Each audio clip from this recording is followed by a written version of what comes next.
Viral, ternyata jenazah Gunaryanto, jaksa penuntut HRS sebelum sampai di rumah duka, ternyata terpelanting jatuh dari mobil ambulan.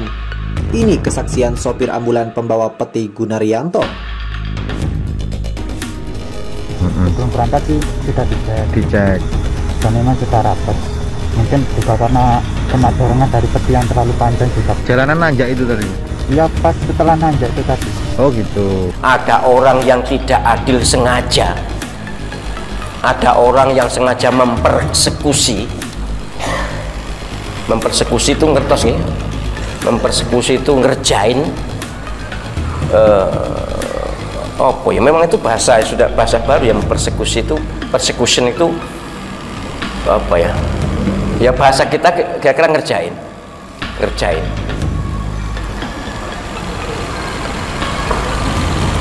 Maka penjenengan boleh tandingi dengan mubahalah.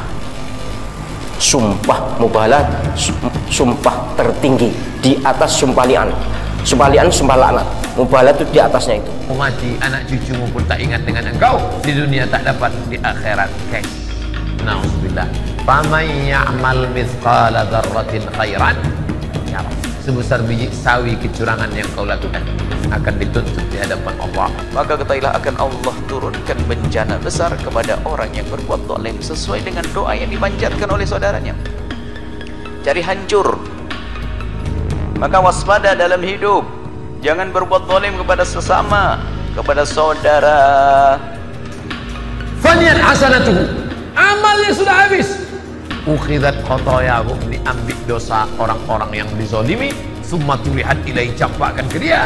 Summa turihat finnar, lalu dia dicampakkan ke dalam api neraka.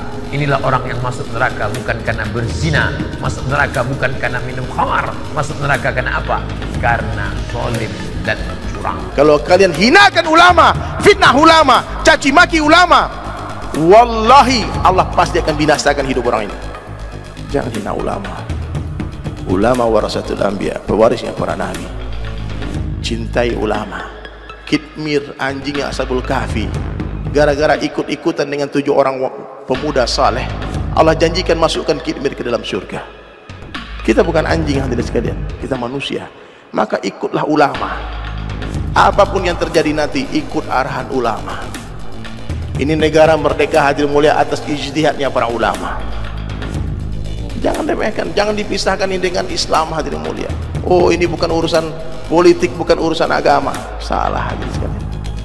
Politik urusan agama, tapi politik yang diajarkan Nabi, politik yang menyatukan umat, mengajak kepada ukhuwah, mengajak kepada persatuan, bukan memecah belah, bukan mencaci maki.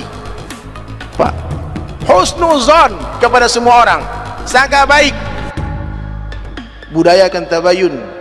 Kalau mau suuzon juga, suuzonlah kepada diri sendiri, kepada nafsu sendiri. Ini yang kurang ajar hadirin sekalian, nafsu kita yang ingin mengajak kita kepada kehancuran. Sangka buruk kepada diri sendiri, sama orang sangka baik saja.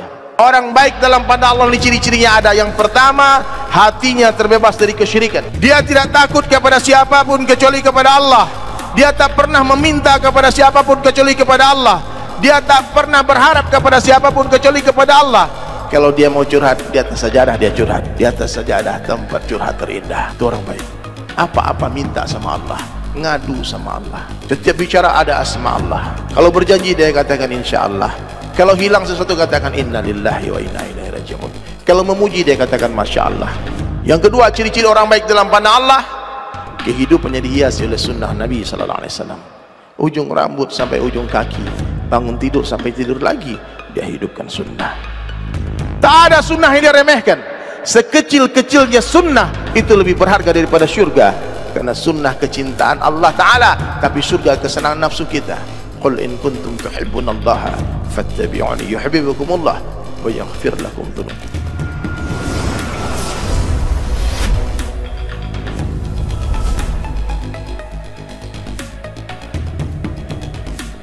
Viral, ternyata jenazah Gunaryanto, jaksa penuntut HRS sebelum sampai di rumah duka, ternyata terpelanting jatuh dari mobil ambulan. Ini kesaksian sopir ambulan pembawa peti Gunaryanto. Mestinya mubahalah itu orang yang berlawanan kita ajak bersama-sama. Tapi kan nggak mungkin mereka mau. Nggak mungkin mereka mau. Maka begini, penjenengan seperti yang dilakukan Habib Rizik itu, ngajak anak istri berkumpul, kalau bisa di kolong langit seperti sholat istisqa itu, di luar, dan duting begini. Ini bukan berarti angka 1 atau melaknat angka 1, bukan. Ini syahadat, ya. Jadi baca syahadat dulu, kemudian bersumpah, nyatakan saya tidak bersalah, begini seterusnya, sejujurnya apa yang terjadi. Jika saya bohong, moga-moga Allah Subhanahu wa ta'ala melaknat saya, istri saya, dan keluarga saya. Berat sekali memang. Semuanya harus begini. Ini tanda syahadat, tanda tauhid. Tetapi jika para penegak hukum memutuskan saya salah karena pesanan, karena ketidakadilan dengan sengaja, maka moga-moga laknat Allah jatuh kepada mereka dan keluarganya. Loh, apa boleh doakan jelek? Ini sudah sumpah. Nah, ini Allah SWT fanaja'al laknatullah alal kadhibin kok. Jadi jangan sok tahu. Oh, itu kan umat Islam tidak boleh mendoakan jelek. Iyalah, dalam kondisi normal ini, dalam keadaan sumpah boleh. Sumpah li'an kan intinya juga mendoakan laknat. Ini perintah Allah SWT, ini syariat Allah SWT. Jadi dalam kondisi sumpah mendoakan jelek boleh terhadap lawan bicara. Tapi begini, saya berharap jika hakim atau polisi atau jaksa memproses saya atas dasar hati nurani, moga-moga diampuni Allah SWT. Harus ada begitu. Kemudian dilanjutkan, tetapi jika mereka memproses saya karena pesanan, menghukum saya karena pesanan, moga-moga laknat Allah jatuh pada mereka. Saya yakin itu akan mengurangi ketidakadilan.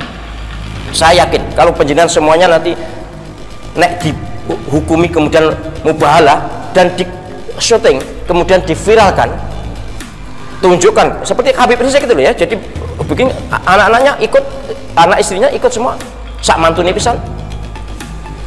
Apa yang terjadi? Ya tahulah, saya tidak usah menyebutkan, tapi ada yang terjadi. Mirza Ghulam Ahmad juga terkena sumpah mubahalah. Waktu itu sumpah mubahalah. Saya mohon maaf kepada para pengikutnya, tapi ini adalah sejarah, dan dia sudah terkenal sehingga termasuk yang mujaharoh, orang yang sudah terkenal jahatnya karena ngaku nabi. Maka bagi kita tidak ada orang lebih jahat daripada orang yang ngaku nabi setelah Nabi Muhammad SAW. Menurut kepercayaan Ahlus Sunnah wal Jamaah, memang Nabi Muhammad SAW nabi terakhir, maka orang yang ngaku nabi adalah penjahat, maka boleh disebutkan. Baik, jadi sekali lagi saya akan kampanyekan ini, karena kalau tidak dilawan, ketidakadilan akan terus berlangsung dan merasa menang, merasa oke, dipesan juga bisa, dicokok juga bisa. Nanti ucapkan yang lengkap. Jika hakim ini memutuskan karena disuap atau karena dipesan dan seterusnya, silakan ucapkan yang ya terperinci gitu. Moga-moga laknat Allah SWT pada dia dan keluarganya. Berat. Saya sebenarnya kasihan kalau keluarganya, tapi memang di sini perintahnya begini. Abna anak-anak kita, wanisa anak-anak, istri-istri kita, wa anfusana wa diri-diri kita. Gitu ya. Eksplisit Allah SWT menyatakan begitu. Ini kampanye saya untuk mengurangi kesewenang-wenangan, untuk menyadarkan para penegak hukum bahwa mereka mumpung belum sampai akhirat. Di akhirat jauh lebih berat. Tidak ada ampun lagi sudah, tidak ada pilihan lagi. Kalau di sini kan ada taubat. Ini penting, tolong segera diviralkan.